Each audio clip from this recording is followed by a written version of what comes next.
Folks, when I saw this clip from Roland Martin this morning, I just had to put this one up, because how often do you see a black woman who righteously gets into a white man's ass? Okay, Miss Weaver, Avis Jones Weaver, jumped into this executive director of the National Association of Sheriff's Officers regarding military equipment, and specifically where you see it and where you don't.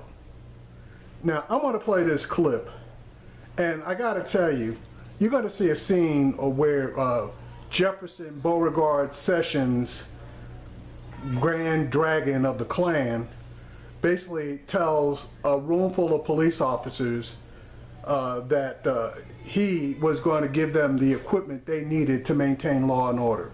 Now, since when are tanks and various pieces of military equipment necessary in order to preserve law and order?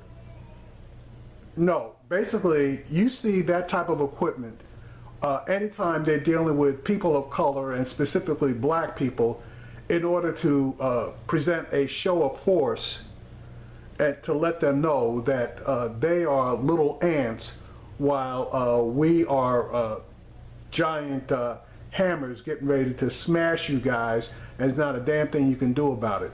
I bring to mind the scenes from Ferguson, where they had basically military equipment, troop carriers, grenade launchers, people dressed out to the nines as far as the military equipment they were using, to the point that I thought that I was in a foreign country, and troops were getting ready to march against the people.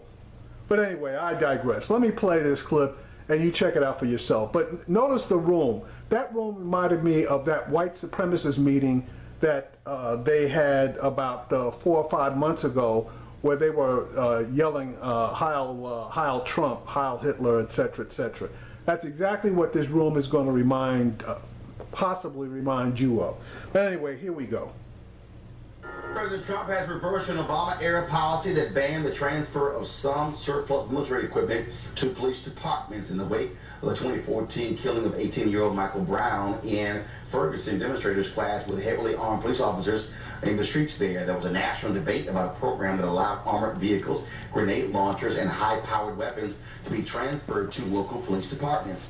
Then President Obama issued a partial ban in 2015.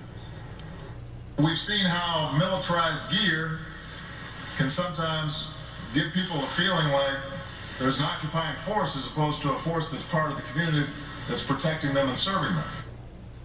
Yesterday, Attorney General Jeff Sessions spoke to a room full of cheering officers at the Fraternal Order of Police Convention. He said the military gear is needed and that President Trump's executive order would send a strong message that violence and lawlessness would now not be allowed to become a new normal. No, it's not violence that they're talking about. It's that racism is acceptable, and we got the weapons necessary to enforce it when you guys have had enough. That's basically what they're saying. He is rescinding restrictions from the prior administration that limited your agency's ability to get equipment through federal programs, including life-saving gear.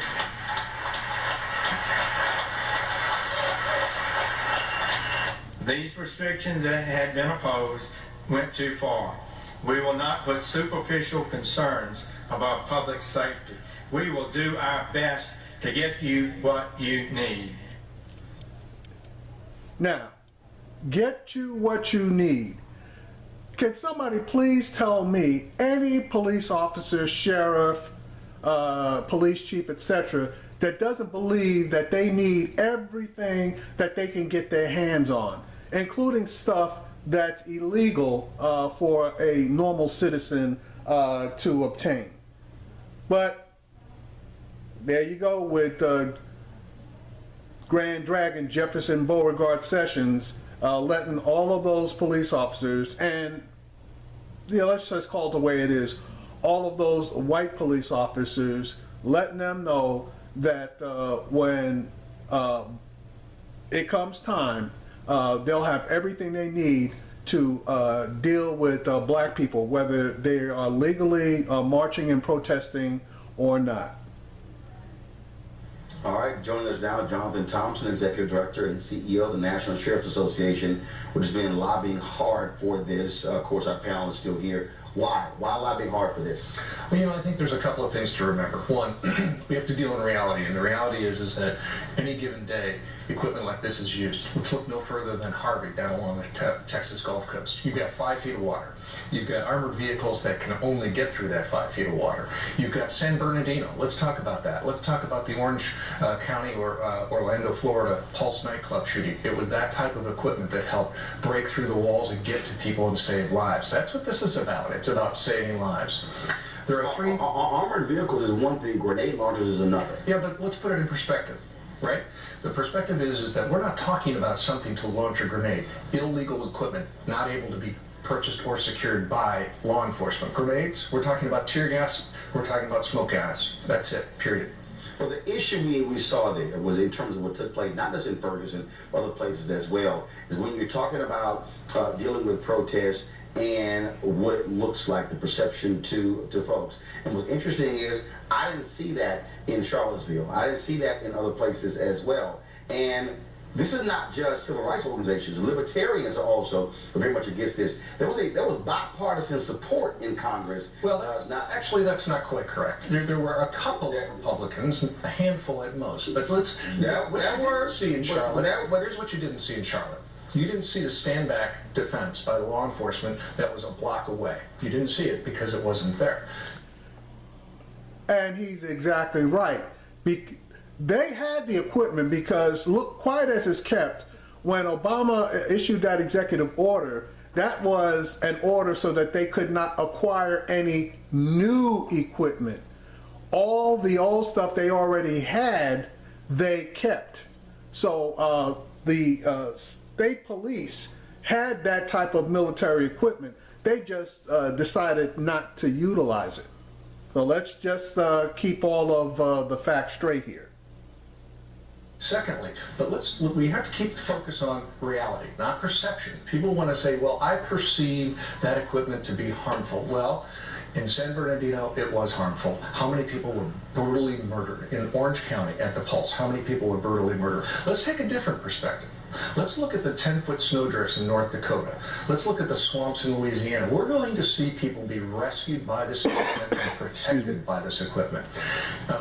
One of the most important things that we find across the country is that people are still believing in one cornerstone of our country. That's called the rule of law. And we have to cornerstone that. We have to protect that rule of law. Well, it's a little hard to talk about the rule of law when you see the president pardon a sheriff who racially profiled against Americans. It seems the rule of law only applies to citizens. It's a little hard for me to hear the rule of law when I look at cops in Chicago who lied, who erased evidence in the Kwame McDonald case. And so the rule of law really should be a two-way street. Unfortunately for my community, it's a one-way street. Well, and that's an incredibly important and astute observation. Let's look at Chicago for a second. Last year, 762 murders. 762 murders. People are dying, and yet we're focused on what? We're focused on the people that should have the equipment to protect those communities. They want to protect. See, and that is so much bullshit. Can somebody please tell me how an armored vehicle is going to prevent one murder in Chicago? Okay, how is somebody going to justify that they have grenade launchers and how that's going to save lives? That equipment is used to suppress large groups of people. So he's basically deflecting the argument like Republicans, quote unquote, always do, and try to move it away from a losing position. Those communities, and we're ready. Actually, I do. Well, first of all, I spent 6 years living in Chicago, and I can tell you what we saw. The cops in Chicago, as Laquan McDonald, got ticked off and had a slowdown because they felt they were being challenged as a result, and too many of the cops there don't speak up. When, of course, when Dante Servin shot and killed Raquel Boyd, those same cops ran for cover and protected him as opposed to calling him out. So, I'm just saying, wait a minute, as somebody, again, who lived there, worked there, covered there, talked to me, those police officers, that's not always the case there in Chicago. I'm just saying. Not every cop is perfect. Oh, Jesus. You're right, but No cop is perfect. But I need the cops who don't like the ones who are not perfect to say something. Absolutely, and they do need to stand up. We have said this. When are they going to do it? When I'll tell you when they're going to do it is when they can be counted on to be supported when they do right, and when they do wrong, they're held accountable. When are they going to be held? That's double talk. When are they going to do it?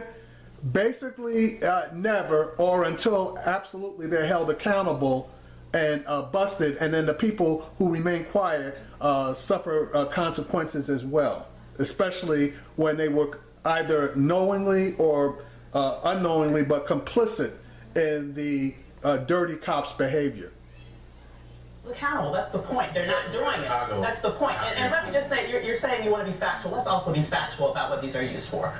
They are not used primarily in the situations that you just said on a regular basis. Those are situations that happen every now and then. What they are typically used for, let me finish my statement. You have spoken for quite a while and I've been quiet. You want to be factual? I want to be factual too. Here's what happened in Ferguson. They were used against citizens who were exercising their constitutional right to protest. You want to talk about who was hurt? No, they were protesting peacefully until they got shot with all of these, with tear gas. Let me just tell you, no, I'm not flat out wrong. And there's actual video evidence of that. Let me tell you what, these are war-torn vehicles. These vehicles are for war. And you have them used against citizens. What would you have people use? I would have people use the same type of force that they used in Charlottesville, which was sitting there and watching. You want to relitigate the past? Let me just say, you want to relitigate the past or look forward? You have to be consistent. Do you want to relitigate the past or look forward? I have what happened in Ferguson is not. One second. You have to prove to me. I would love to see an action of something that you are talking about. One second, finish your comment. In real life. One second, finish your comment. There's not one scintilla of evidence that a police officer or deputy used a high-powered rifle or weapon in Ferguson. None. Okay, let me stop him right there. He is absolutely right. There is not one flotilla of evidence that a police officer used a high-powered weapon. There is video up the ass about police officers threatening citizens with their high-powered weapon. And in one case, one police officer either resigned or was fired for threatening to do so. And the only reason that he got fired was because they captured him on video. But there were several officers that were threatening citizens with those weapons. They just didn't pull the triggers. So this guy is trying to blow smoke up somebody's ass, and Ms. Weaver is not accepting the exhale. Oh, really? So how did people get injured there so severely by everything that was happening there? And is it okay? Is it okay to use tear gas against citizens who are peacefully protesting? Is that okay for you? What's okay? Is that okay? Here's what's okay. Yes or no? Is that okay? One second. When Go ahead, then breaking windows, and when they're setting fire to You are talking days into the situation after it had escalated. From the very beginning, you started like that. One second. Escalate situations instead of de-escalating situations. Brandon. You learn One second. Avis, hold on. Brandon. Just to your point about the violence in Ferguson, you mentioned earlier that all police are great or bad apples. Yeah, there are some that may have been causing violence, but to brand the whole, scenario as being violent, I think is just disingenuous. How is it disingenuous? Because I don't think it was everyone. But first of all, I don't know of a single incident in Ferguson that an officer started the riot. But again, it's a little bit larger point. I just want to push back in. Brandon, go ahead. Oh, yes, I do. One second. Brandon. Roll's point, libertarian Republicans like myself, this is a bipartisan issue. It's not just a few. You have Rand Paul, Marco Rubio, Speaker of the House, Paul Ryan. There's a lot of Republicans who, but he has came out against the militarization of police. No, what he came out against is giving police equipment that they don't need. Across both sides. And we agree with that. And notice how he's trying to conflate.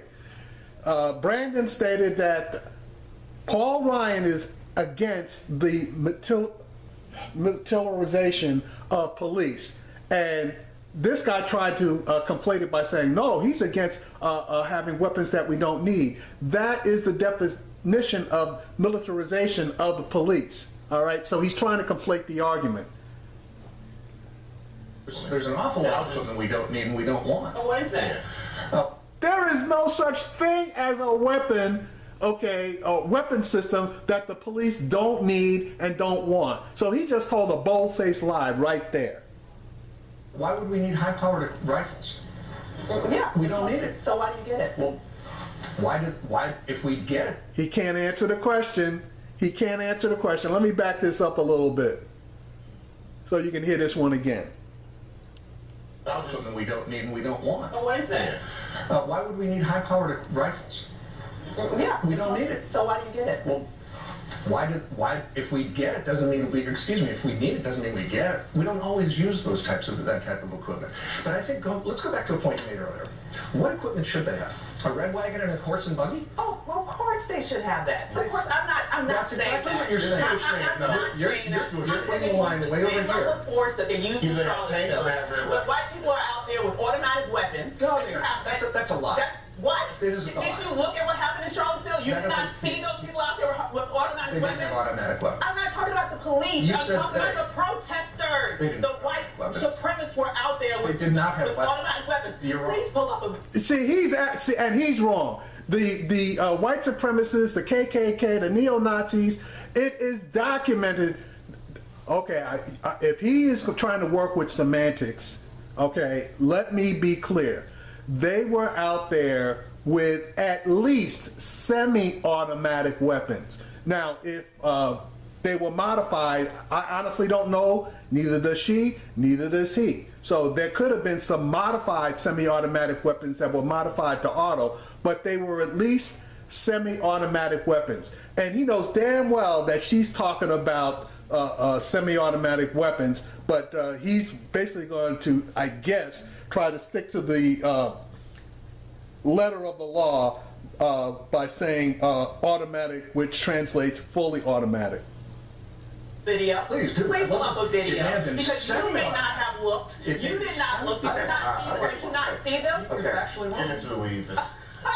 You're wrong. Oh, wait, what? She's not wrong. Even the governor of Virginia said those guys were out there with the semi-automatic weapons, and they quote-unquote outgunned the local and state police officers. So this guy is just straight out trying to lie here. They have. What were they carrying? They would have been carrying semi-automatic. One second.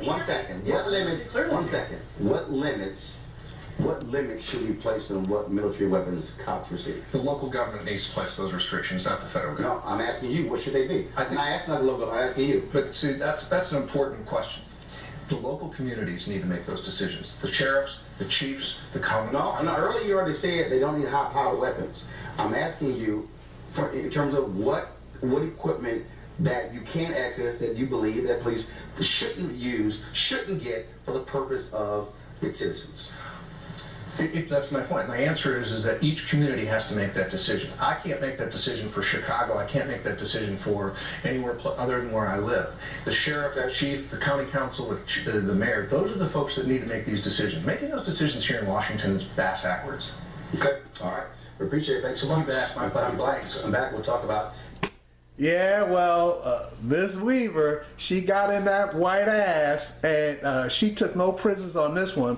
And you could see her, oh man, she rolled her eyes, shook her head, and basically, if I guess the rules of civility hadn't been in place, she would have probably jumped up and slapped the white off of that man, as someone else kindly mentioned to me. But yeah, this one, I got to get this one up right away because This is just another example of a police officer who wants to get every last piece of military gear he can lay his hands on for him and his buddies, and the only place that they want to use that, as long as you have Donald Trump, racist in chief, and Jefferson Beauregard Sessions, grand dragon of the Klan, in place, we're going to see this and more than likely a lot more.